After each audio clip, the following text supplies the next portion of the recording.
Mga lifestyle, magandang araw sa ating lahat. This is Marky Lifestyle once again. So, for today's video, let me share with you again about online lending application. So, maraming mga katanungan, maraming mga questions ako nababasa sa page.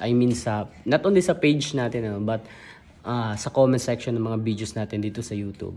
By the way guys, sa mga hindi pa po nakapag-subscribe sa ating munting channel, please do like, share, subscribe, and then pakihit na rin yung notification bell.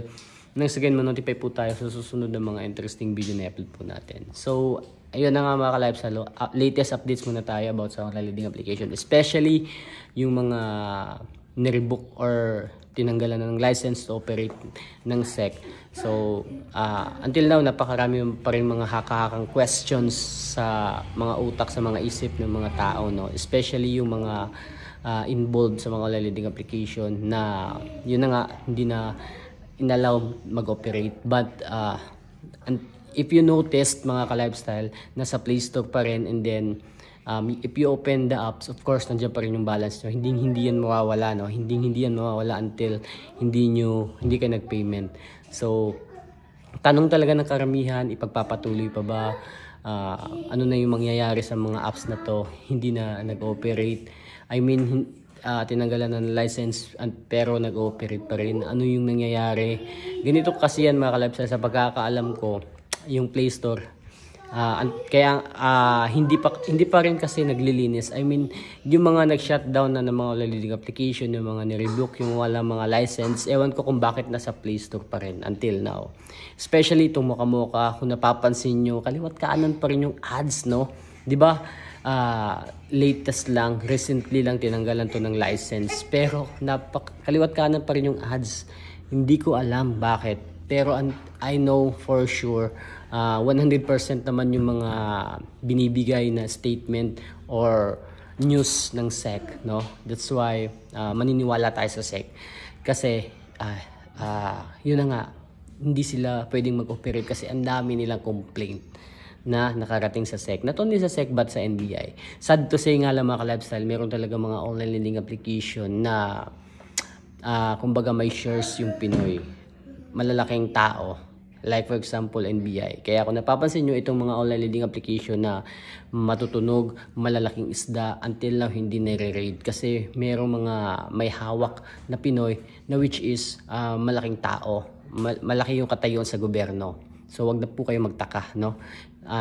Papangalan na lang natin na Mr. Cupido. Pero anyway, sa mga ka-lifestyle, ganun pa man, kung may problema ka sa online lending application, hindi mo na kayang bayaran, wag po kayo mag-isip na kung ano-anong ikasasama ng sarili nyo. Wag kayong mag-isip ng mga negativity na activity na pwede nyong gawin na ikasisira, ikapapahamak nyo.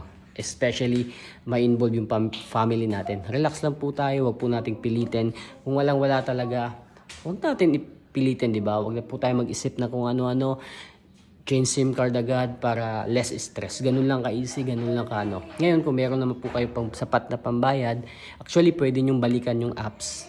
Pwede nyong ibalik yung SIM card nyo kung meron na kayong pambayad. Actually, magte-text yan.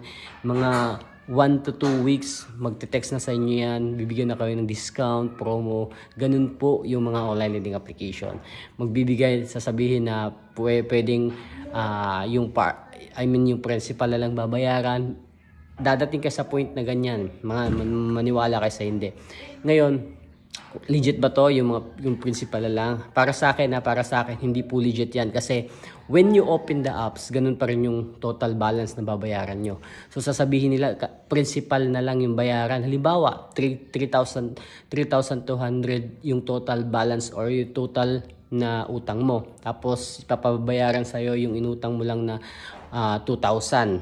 So, pag binayaran mo na yung 2,000 sa app, meron pa rin, hindi talaga makuklose yung account mo kasi meron pa rin tira, no? Unless mga ka-lifestyle, take note, kung pag-open mo sa apps is halimbawa, sinabi sa'yo principal amount na lang babayaran mo, then na-change yung balance mo doon, naging 2,000 na lang. That time, pwede mong masabing legit, no? So, I hope naintindihan nyo yung sinasabi ko, no? Wag po padadala sa mga matatamis na salita ng mga agent kasi most of lahat ng mga pinagsasabi nila is pawang kasinungalingan lang para makapagbayad kayo. So, yun. specifically itong mga malalaking isda talaga ng mga online lending application na wala nang ibang maisip na way kundi takutin, harasin, no, itong mga biktima talaga ng online lending application. Meron din namang mga meron din namang mga pabiktim, no, na nagko-comment sa mga videos natin, sa mga comment, sa mga videos natin na hindi natin alam kung totoong legit pa talaga na biktima. But anyways, alam naman natin tong channel na to is for those people talaga na biktima talaga ng online lending application. So ganun pa mababalik tayo dun sa latest na winalis ng SEC, no, itong Mocha tsaka Face of Pay. So alam naman natin na sobrang haras ng mga online lending application na to. That's why nga hindi na sila inallow na mag-operate. So deadmahin nyo na yan kasi wala na yan. Kasi kumbaga kung magbabayad kayo, maka-credit pa rin naman. Maka-credit kasi nandiyan pa yung apps nila, system generated. Pero yun na nga, hindi sila inallow. So kumbaga yung opisina nila walang mga nagtatrabaho. So kumbaga ewan ko ano yung proseso nila, but anyways nasa sa inyo pa rin yung decision kung babayaran nyo or hindi, no? Para sa akin hindi na dapat kasi hindi na sila inallow, no? So malamang yung iperang babayad nyo mapunta lang sa bulsa ng mga agent. So yun lang mga ka-lifestyle, peace.